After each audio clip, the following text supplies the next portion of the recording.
ನಮಸ್ಕಾರ. ನೀವು ನೋಡುತ್ತಿರುವುದು ರಾಯಚೂರು ನ್ಯೂಸ್ 007ಗೆ ಸ್ವಾಗತ. ಕ್ಷಣ ಕ್ಷಣದ ನ್ಯೂಸ್ ವೀಕ್ಷಿಸಿ, ಪ್ರೋತ್ಸಾಹಿಸಿ. ಅದೇ ರೀತಿಯಾಗಿ ಲೈಕ್ ಮಾಡಿ, ನಿಮ್ಮಲ್ಲಿರುವ ಪ್ರತಿ ವಾಟ್ಸ್ಆಪ್ ಗ್ರೂಪ್ಗೆ ಶೇರ್ ಮಾಡಿ. ನಿಮ್ಮ ಯಾವುದೇ ವಿಡಿಯೋ, ಸುದ್ದಿ ಹಾಗೂ ಜಾಹೀರಾತು ಬರಲು ನಮ್ಮ ರಾಯಚೂರು ನ್ಯೂಸ್ 007ಗೆ ಸಂಪರ್ಕಿಸಿ. ಒಳ ಮೀಸಲಾತಿ ಜಾರಿಗೆ ಬಳಿಕವೇ ನೇಮಕಾತಿ, ಇಲ್ಲದಿದ್ದರೆ ಉಗ್ರ ಹೋರಾಟ ಎಚ್ಚರಿಕೆ.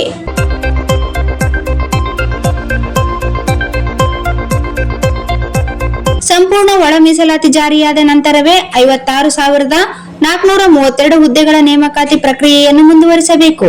ಇಲ್ಲವಾದರೆ ರಾಜ್ಯದಾದ್ಯಂತ ಉಗ್ರ ಹೋರಾಟ ಅನಿವಾರ್ಯವಾಗಲಿದೆ ಎಂದು ಮಾದಿಗ ದಂಡೋರ ರಾಜ್ಯಾಧ್ಯಕ್ಷ ಬಿ ನರಸಪ್ಪ ದಂಡೋರ ಎಚ್ಚರಿಕೆ ನೀಡಿದರು. ನಗರದಲ್ಲಿ ಪತ್ರಿಕಾಭವನದಲ್ಲಿ ನಡೆದ ಪತ್ರಿಕಾಗೋಷ್ಠಿಯಲ್ಲಿ ಮಾತನಾಡಿದ ಅವರು, ಮಾರ್ಚ್ 12, 2026ರಂದು ಬೆಂಗಳೂರಿನ ಫ್ರೀಡಂ ಪಾರ್ಕ್ನಲ್ಲಿ ಒಳ ಮೀಸಲಾತಿ ಜಾರಿ ಹೋರಾಟ ಸಮಿತಿ ಒಕ್ಕೂಟದ ವತಿಯಿಂದ ಸುಮಾರು 30,000 ಜನರೊಂದಿಗೆ ಬೃಹತ್ ಸಮಾವೇಶ ನಡೆದಿದ್ದು, ಪದ್ಮಶ್ರೀ ಮಂದಕೃಷ್ಣ ಮಾದಿಗ ಅವರು ಭಾಗವಹಿಸಿ ಪರಿಶಿಷ್ಟ ಜಾತಿಯ 101 ಉಪಜಾತಿಗಳಿಗೆ ಕಾನೂನಾತ್ಮಕ ಒಳ ಮೀಸಲಾತಿ ಜಾರಿಯಾದ ಬಳಿಕವೇ ಉದ್ಯೋಗ ನೇಮಕಾತಿ ನಡೆಸಬೇಕು ಎಂದು ಸರ್ಕಾರಕ್ಕೆ ಒತ್ತಾಯಿಸಿದ್ದನ್ನು ಸ್ಮರಿಸಿದರು. ಈ ಹೋರಾಟದ ಹಿನ್ನೆಲೆ ಮುಖ್ಯಮಂತ್ರಿ ಸಿದ್ದರಾಮಯ್ಯ ಹಾಗೂ ಸಚಿವ ಕೆಎಚ್ ಮುನಿಯಪ್ಪ ನೇತೃತ್ವದಲ್ಲಿ ಹೋರಾಟಗಾರರ ನಿಯೋಗದೊಂದಿಗೆ ಚರ್ಚೆ ನಡೆಸಿ ನೇಮಕಾತಿ ಪ್ರಕ್ರಿಯೆಯನ್ನು ತಾತ್ಕಾಲಿಕವಾಗಿ ನಿಲ್ಲಿಸುವಂತೆ ಸಂಬಂಧಿತ ಇಲಾಖೆಗೆ ಸೂಚಿಸಿದ್ದಾಗಿ ತಿಳಿಸಿದರು. ಒಳ ಮೀಸಲಾತಿ ಜಾರಿಯಾದ ನಂತರವೇ ಹುದ್ದೆಗೆ ಭರ್ತಿ ಮಾಡುವುದಾಗಿ ಭರವಸೆ ನೀಡಿದ್ದರು ಎಂದು ಹೇಳಿದರು. ಮಾರ್ಚ್ 27ರಂದು ವಿಶೇಷ ಸಚಿವ ಸಂಪುಟ ಸಭೆ ನಡೆಸಿ ಹೈಕೋರ್ಟ್ ತೀರ್ಪಿನ ಅನ್ವಯ 50% ಮೀಸಲಾತಿಯಲ್ಲಿ 15% ಒಳ ಮೀಸಲಾತಿ ಹಂಚಿಕೆ ಕುರಿತು ತೀರ್ಮಾನ ಕೈಗೊಳ್ಳುವುದಾಗಿ ಸರ್ಕಾರ ಹೇಳಿದ್ದರೂ ಉಪಚುನಾವಣೆ ನೀತಿ ಸಂಹಿತೆ ಕಾರಣದಿಂದ ನಿರ್ಧಾರ ವಿಳಂಬವಾಗಿದೆ ಎಂದು ಅವರು ಹೇಳಿದರು. ಇದೀಗ ಏಪ್ರಿಲ್ 24ರಂದು ವಿಶೇಷ ಸಚಿವ ಸಂಪುಟ ಸಭೆ ಕರೆದು ಒಳ ಮೀಸಲಾತಿ ಕುರಿತು ಚರ್ಚಿಸುವುದಾಗಿ ಸರ್ಕಾರ ತಿಳಿಸಿದೆ ಎಂದರು. ಆದರೆ ಕಾಂಗ್ರೆಸ್ ಸರ್ಕಾರ ಅಧಿಕಾರಕ್ಕೆ ಬಂದಾಗಲೇ ಒಳ ಮೀಸಲಾತಿಯನ್ನು ಜಾರಿಗೊಳಿಸುವ ಭರವಸೆ ನೀಡಿದ್ದರೂ ಈಗ ಕಾಲಹರಣ ಮಾಡುತ್ತಿದೆ. ಇದರಿಂದ 101 ಉಪಜಾತಿಗಳಿಗೆ ಅನ್ಯಾಯವಾಗುತ್ತಿದೆ ಎಂದು ಆರೋಪಿಸಿದರು.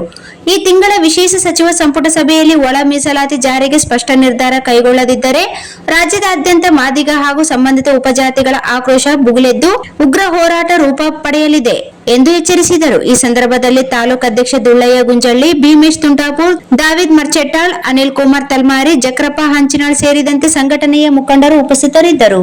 ಹನುಮಂತ ಜಿಲ್ಲೆಯ ತಾಲೂಕು ಕಾರ್ಯದರ್ಶಿಗಳಿಗೂ ನಾನು ಸ್ವಾಗತವನ್ನು ಕೋರುತ್ತೇನೆ. ಚಂದ್ರಬಣ್ಣ ಹೋಬಳಿ ಅಧ್ಯಕ್ಷರು ಆಗಿರುವ ನರಸಿಂಹ ರಾಜರಾವ್ ಇವರಿಗೂ ಕೂಡ ನಾನು ಸ್ವಾಗತವನ್ನು ಕೋರುತ್ತೇನೆ. ಅದೇ ರೀತಿಯಾಗಿ ಭೀಮೇಶ್ ತುಂಟಾಪುರ ತಾಲೂಕು ಮುಖಂಡರಿಗೂ ನಾನು ಸ್ವಾಗತವನ್ನು ಕೋರುತ್ತೇನೆ ಮತ್ತು ದಾವಿದ್ ಮರ್ಚೆಟ್ಟಾಳ್ ತಾಲೂಕು ಮುಖಂಡರಿಗೂ ನಾನು ಸ್ವಾಗತವನ್ನು ಕೋರುತ್ತಾ, ನನ್ನ ಹೆಸರು ದುಳ್ಳಯ್ಯ ಗುಂಜಾಳಿ, ಮಾದಿಗ ದಂಡೋರ ತಾಲೂಕು ಅಧ್ಯಕ್ಷರು. ಮುಂದಿನ ಒಂದು ಪತ್ರಿಕಾಗೋಷ್ಠಿಯನ್ನು ಉದ್ದೇಶಿಸಿ ಮಾದಿಗ ದಂಡೋರ ರಾಜ್ಯಾಧ್ಯಕ್ಷರು ಯಾವೊಬ್ಬ ರಾಜಕಾರಣಿ ಕೂಡ ಅವರಿಗೆ ಒಂದು ಗೌರವ ಸಿಗಲ್ಲ. ಈ ಸಮಾಜ ದೊಡ್ಡದು, ಈ ಸಮಾಜಕ್ಕೆ ನ್ಯಾಯಕ್ಕಾಗಿ ನಾವು ಹೋರಾಟ ಮಾಡ್ತಾ ಇದ್ದೀವಿ.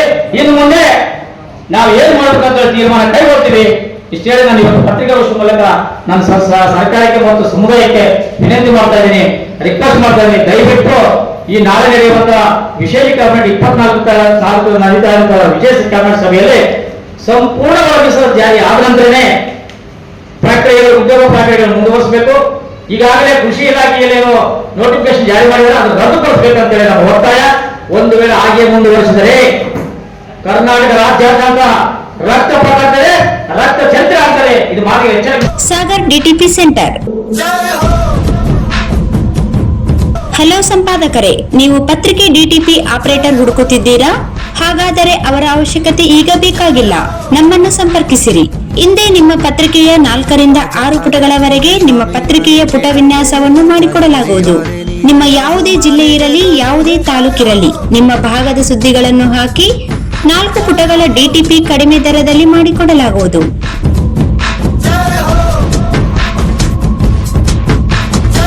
ಇಂದೇ ಸಂಪರ್ಕಿಸಿ. ಮೊಬೈಲ್ ಸಂಖ್ಯೆ 8431593151 ಮತ್ತು 9611114528 ಸಂಪರ್ಕಿಸಿ.